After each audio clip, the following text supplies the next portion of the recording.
بسم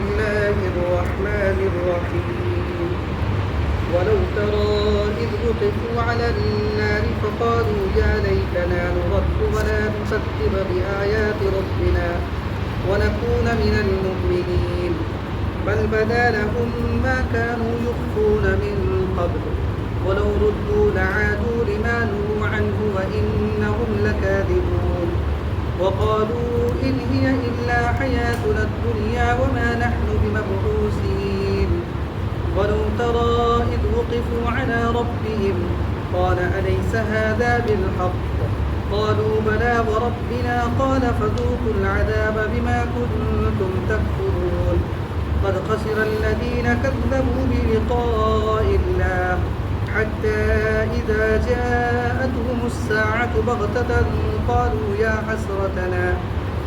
يا حسرتنا على ما فرطنا فيها وهم يحملون أوزارهم على ظهورهم ألا ساء ما يزرون قد مكر وما الحياة الدنيا إلا لعب ولهو وللدار الآخرة خير للذين يتقون أفلا تعقلون.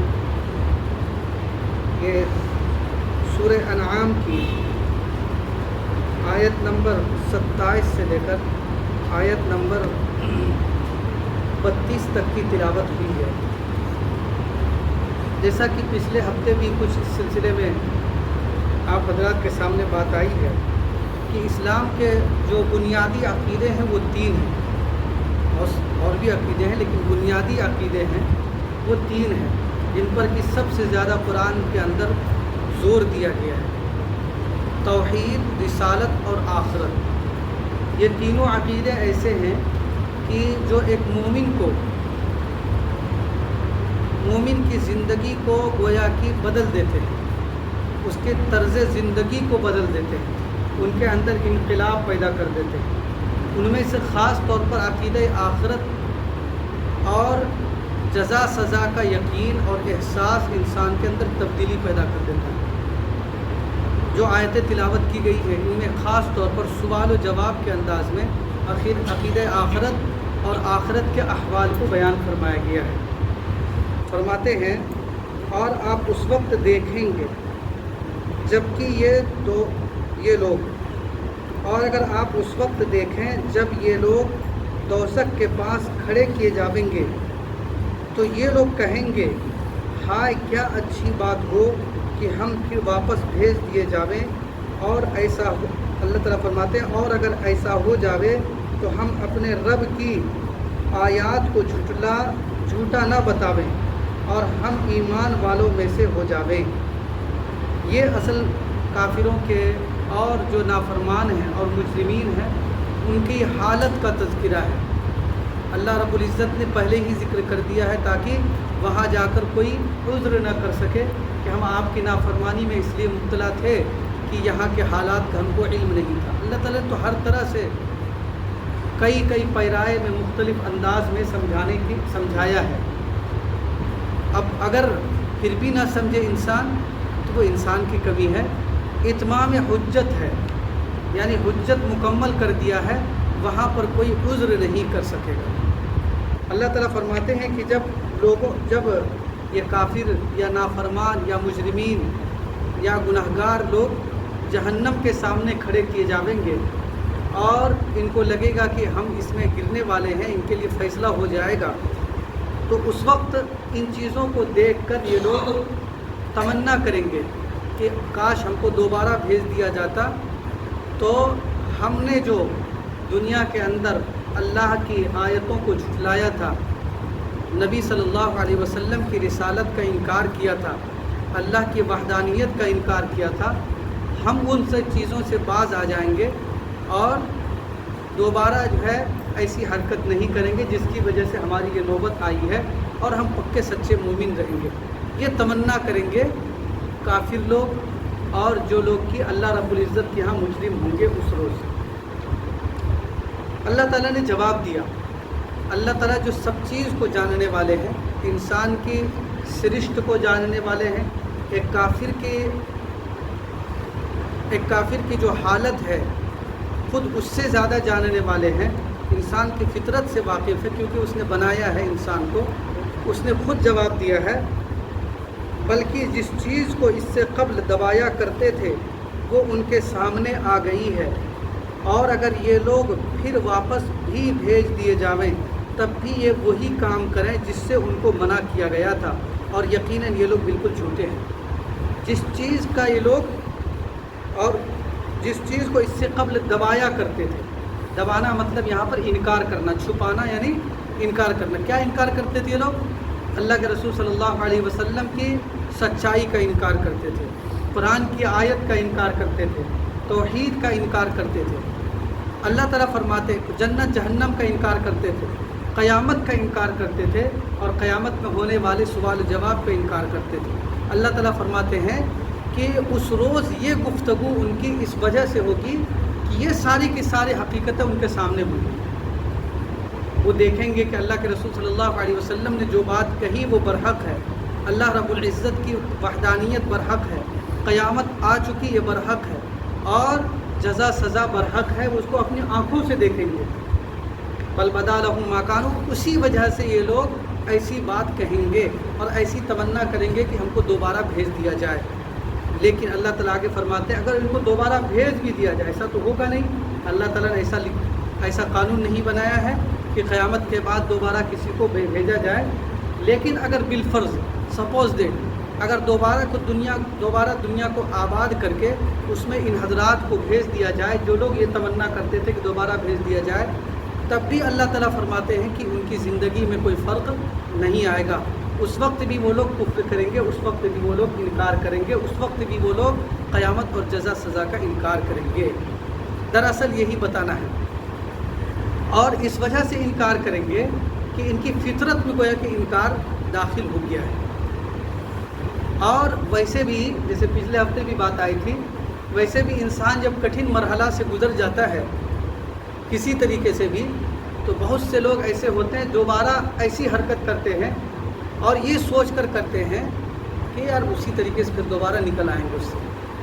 تو اگر دوبارہ بھیج دیا جائے تو بھی یہی کہیں گے یار 60-70 سال کی زندگی ہے، اس میں عیش موج کر لو، جس طریقے سے روئے دھوئے تھے دوبارہ بھیج دیا گیا تھا اسی طرح دوبارہ پھر بھیج دیں گے۔ اسی لیے اللہ رب العزت نے قانون بنا دیا ہے کہ قیامت میں کسی کو دوبارہ نہیں بھیجا جائے گا، جو کچھ کرنا ہے اسی ایک زندگی کے اندر کرنا ہے۔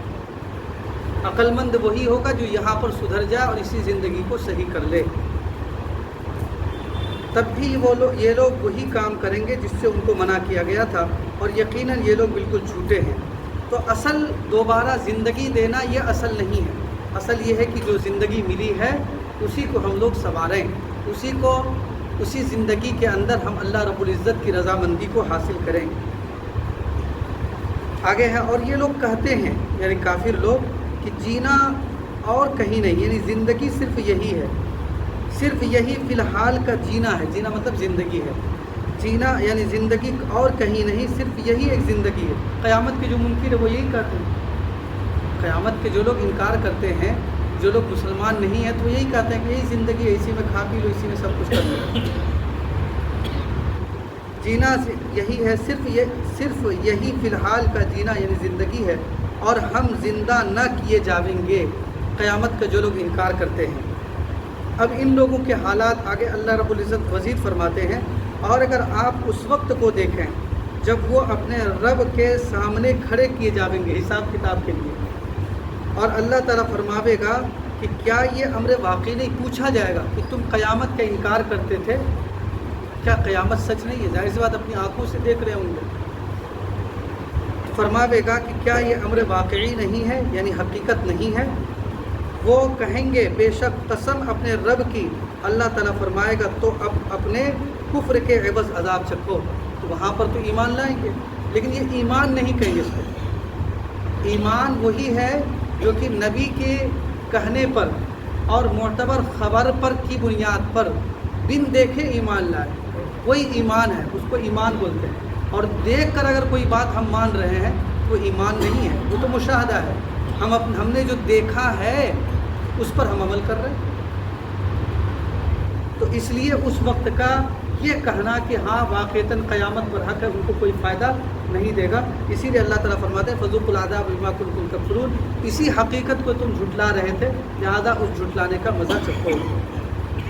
قد خسر الذین کذبوا، بے شک خسارے میں پڑے وہ لوگ جنہوں نے اللہ سے ملنے کی تکذیب کی، یعنی جھٹلایا کہ ہم اللہ سے ملیں گے، اس بات کو جھٹلا دیا.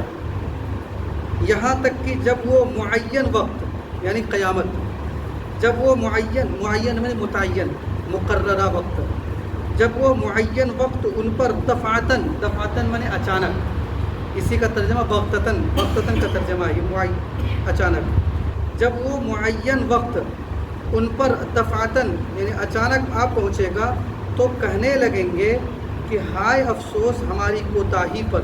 یعنی اس وقت جو ہے، اس وقت وہ لوگ افسوس کریں گے کہ ہم نے کتنی بڑی کوتاہی کی ہے جو اس کے بارے میں ہوئی ہے. اور حالت ان کی یہ ہوگی کہ وہ اپنے بوجھ اپنی کمر پر لادے ہوں گے.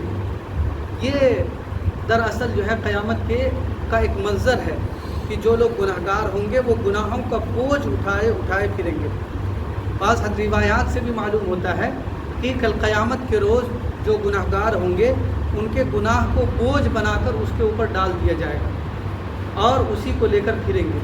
تو اتنی بڑی ایک تو بے عزتی ہوگی، اولین و آخرین کا مجمع ہوگا. بچپن سے لے کر بڑھاپے تک جتنے لوگوں سے ہم ملے ہیں، عام طور پر بے عزتی کہاں محسوس کرتا ہے؟ جن حضرات کو، جن لوگوں کو جانتا ہے، ان کے بیچ میں اگر کچھ غلط ہو جاتا ہے تو بے عزتی سمجھتا ہے اپنی. لیکن ان نون آدمی کے بیچ میں اگر کچھ ہو بھی گیا تو آدمی سوچتا ہے کہ لوگ تو ہم جانتے نہیں. لیکن وہاں پر کیسے لوگ ہوں گے؟ ہر طرح کے لوگ، جن کو بھی ہم اور آپ بچپن سے لے کر بڑھاپے تک جانتے ہیں، جن لوگوں سے سابقہ پڑا، وہ سب لوگ ہوں گے. اولین و آخرین کا مجمع ہوگا. وہاں پر ہر ایک گناہ کی ایک علامت ہوگی. بعض روایات قرآن کریم میں بھی بہت سی جگہوں پر ہے، ہر ایک گناہ کی ایک علامت ہوگی. جیسے سود کھانے والے کی علامت ہوگی یتخبطہ الشیطان من المس، ان کی حالت بالکل مدہوش کی شکل کی ہو جائے گی. تو وہ اس سے ہر کوئی پہچانے گا کہ ہاں یہ گناہ کرتا تھا. یہ سب سے بڑی تو قیامت کی بے عزتی ہوگی. قیامت کی بے عزتی بہت سخت بے عزتی ہوگی. تو گناہوں کا بوجھ لوگ ہوتے پھریں گے. بعض روایت سے بھی معلوم ہوتا ہے کہ گناہوں کو بوجھ کی شکل میں انسان پر لاد دیا جائے گا، اور جو نیکیاں ہیں وہ انسان کے لیے سواری کا کام کریں گے. یعنی کہیں پر سے گزرنا ہے تو اس کو گزرنے میں دقت نہیں ہوگی. الا ساء ما یزرون، خوب سن لو کہ بری ہوگی وہ چیز جس کو وہ لوگ لادیں گے، یعنی بہت سخت ہوگی. ظاہر سی بات ہے کہ گناہ کا بوجھ کتنا بوجھ ہوگا. بعض روایات سے بھی معلوم ہوتا ہے کہ جو شخص زمین دبائے کسی کا ناحق تو ساتوں زمین تک اس کے اوپر لاد دیا جائے گا. بتائیے کتنا وزن ہوگا، لیکن اسی کو لے کر چلنا ہے. تو ایک ایک گناہ کا بہت بھاری بھرکم بوجھ ہوگا. اسی کو فرمایا کہ بہت بری ہوگی وہ چیز جس کو وہ لوگ لادیں گے. آگے ہے ومل حیات الدنیا، اور دنیاوی زندگانی تو کچھ بھی نہیں ہے سوائے لہو و لعب کے. لہو و لعب یعنی کھیل کود یا بے فائدہ کے.